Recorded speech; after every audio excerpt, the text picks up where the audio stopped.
नमस्कार दोस्तों, आज हम इस वीडियो में आपके साथ डिस्कस करेंगे कार्बन स्टील और स्टेनलेस स्टील के बीच में क्या डिफरेंस होता है। स्टील आयरन प्लस कार्बन का एक अलॉय होता है और जो स्टील है वो मेनली दो टाइप का होता है, प्लेन कार्बन स्टील और अलॉय स्टील। तो हम बात करेंगे कि जो कार्बन स्टील है, जिसे हम प्लेन कार्बन स्टील या सिंपली कार्बन स्टील भी कहते हैं, वह स्टेनलेस स्टील से कैसे अलग है। जो स्टील का दूसरा टाइप है अलॉय स्टील, ये दो टाइप का होता है, लो अलॉय स्टील और high alloy steel. Stainless steel high alloy steel के अंतर्गत आता है। अब बात करते हैं मेन अलॉइंग एलिमेंट के बारे में। जैसा हमने बात की, जो स्टील है आयरन प्लस कार्बन का एक अलॉय होता है। प्लेन कार्बन स्टील के केस में मेन अलॉइंग एलिमेंट कार्बन होता है, जबकि स्टेनलेस स्टील के केस में मेन अलॉइंग एलिमेंट क्रोमियम होता है। कार्बन की परसेंटेज के आधार पर प्लेन कार्बन स्टील को कैटेगराइज किया गया है।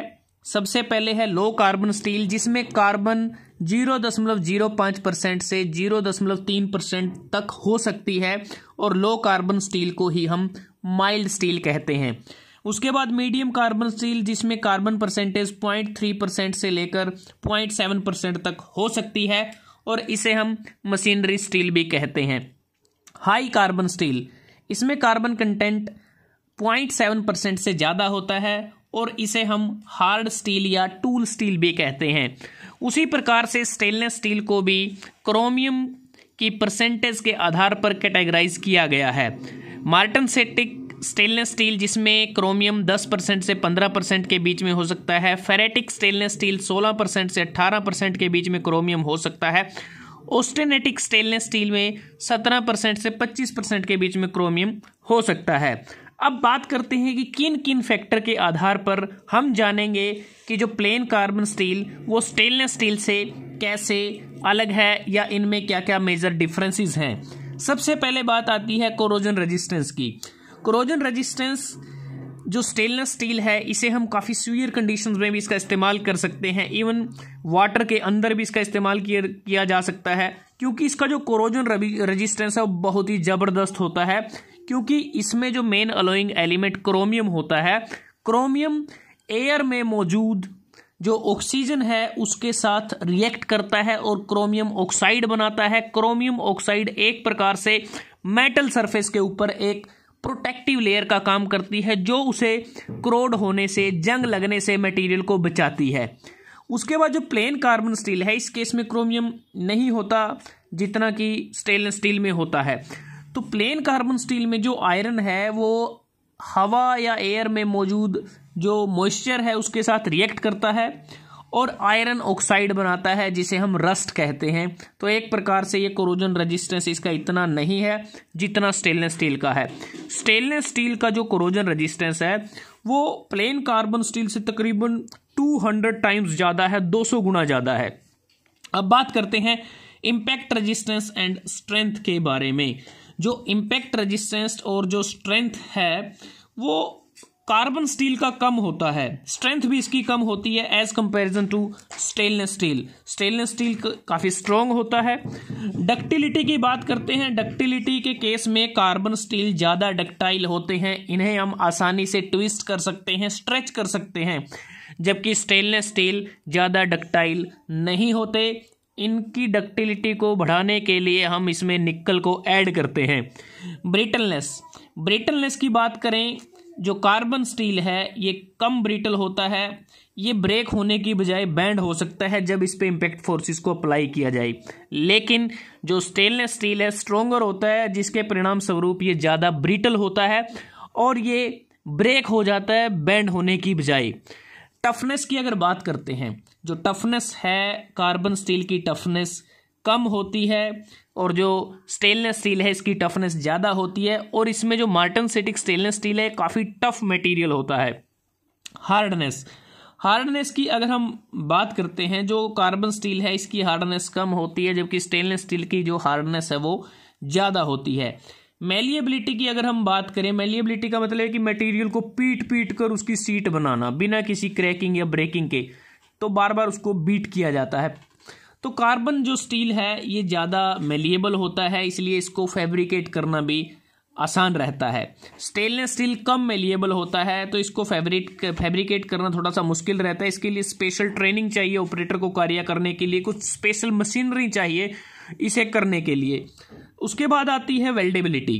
वेल्डेबिलिटी की बात करते हैं। जो माइल्ड स्टील, जो कार्बन स्टील है, इसकी वेल्डेबिलिटी ज़्यादा होती है, जबकि स्टेनलेस स्टील की वेल्डेबिलिटी कम होती है। इसे थोड़ा सा वेल्ड करने भी एक चैलेंज भरा कार्य होता है, क्योंकि वेल्ड करते समय इसकी शेप और कलर दोनों चेंज हो जाते हैं, और इसकी हाई डिसिपेशन ऑफ हीट के कारण इसका जो स्ट्रक्चर का जो एक प्रकार से अगर हम देखें वो खराब पीसीस बनते हैं, जिसके कारण इसमें स्क्रैप कॉस्ट बढ़ जाती है।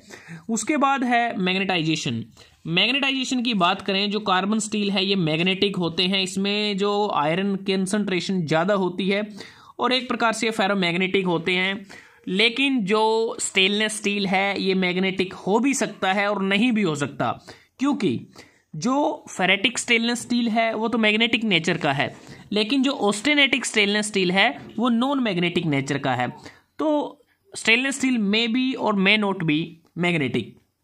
उसके बाद है लाइफ स्पैन की बात करते हैं। कार्बन स्टील कोरोजन रेजिस्टेंस कम होने के कारण इसका जो लाइफ स्पैन है वो कम होता है, लेकिन ज़्यादा कोरोजन रेजिस्टेंस होने के कारण स्टेनलेस स्टील से बने प्रोडक्ट्स जो हैं उनका जो लाइफ स्पैन है वो ज़्यादा होता है। कॉस्ट की अगर बात करें हम, जो कॉस्ट है, जो हमारा प्लेन जो कार्बन स्टील है इसकी कॉस्ट कम होती है, जबकि जो स्टेनलेस स्टील है इसकी कॉस्ट ज़्यादा होती है, क्योंकि इसको करने के लिए हमें अलग से मशीनरी की आवश्यकता होती है, रिवर्क करना पड़ता है, फैब्रिकेशन इसका थोड़ा सा मुश्किल रहता है।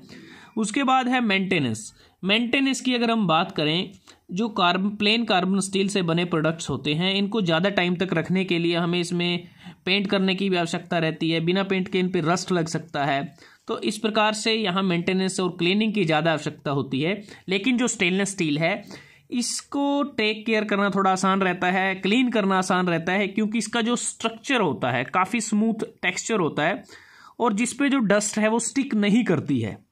अपीयरेंस या एस्थेटिक्स की अगर हम बात करें, जो प्लेन कार्बन स्टील है ये थोड़ा दिखने में डल और डार्किश होता है, लेकिन जो स्टेनलेस स्टील है ये दिखने में बिल्कुल ब्राइट, अट्रैक्टिव, शाइनी, क्लीन, एक प्रकार से सिल्वर वाइट लुक हमें देता है, जैसा हम हमारे किचन में बने हुए बर्तनों को देखते हैं। उसके बाद आती है एप्लीकेशन कि इन दोनों स्टील्स को हम कहाँ कहाँ इस्तेमाल करते हैं हमारी रोज़मर्रा की ज़िंदगी में, या हम अपने आसपास इर्द गिर्द कहाँ देखते हैं। जो प्लेन कार्बन स्टील है इसके द्वारा हम नट एंड बोल्ट बनाए जा सकते हैं, जो रेलवे के जो ट्रैक्स होते हैं, जो चैनल होते हैं, रिविट्स होती हैं, जो रोल्ड सेक्शंस होते हैं, एंगल्स बनाए जा सकते हैं, क्रैंकशाफ्ट बना सकते हैं, कनेक्टिंग रोड बना सकते हैं, एक्सिस बना सकते हैं, रेजर ब्लेड बनाया जाता है, गियर्स बनाए जाते हैं, हेक्सा के ब्लेड बनाए जा सकते हैं, कटिंग टूल बनाए जा सकते हैं, और इसके अतिरिक्त मिलिंग कटर बनाए जा सकते हैं, फाइल बना सकते हैं, चीजल बना सकते हैं। और जो स्टेनलेस स्टील है इसकी एप्लीकेशन की अगर हम बात करें, इसके द्वारा जो किचन अगर हम देखें, किचन में जो हमारे जो कटलरी का जो भी सामान है, जैसे स्पून है, फोर्क है, नाइफ है, तो उसके बाद जो किचन्स में रैक्स होते हैं, किचन में जो हम सिंक यूज़ करते हैं, वाटर स्टोरेज टैंक, जो स्टेयर होती हैं, जो स्टेयर की ग्रिल्स होती हैं, पाइप फिटिंग्स हो सकती हैं, जो सर्जिकल जो इंस्ट्रूमेंट होते हैं, ज्वेलरी बनाई जा सकती है, फूड प्रोसेसिंग प्लांट में इसका इस्तेमाल किया जाता है, मोनूमेंट स्टेनलेस स्टील से बनाए जाते हैं। तो दोस्तों आज हमने इस वीडियो में आपके साथ डिस्कस किया प्लेन कार्बन स्टील और स्टेनलेस स्टील के बीच में क्या डिफरेंस है। अगर आपको ये वीडियो अच्छा लगा आप इसको लाइक कर सकते हैं, शेयर कर सकते हैं अपने दोस्तों के साथ, स्टूडेंट्स के साथ। जल्दी हाजिर होते हैं एक नए वीडियो के साथ, तब तक के लिए धन्यवाद। आपका दिन शुभ रहे।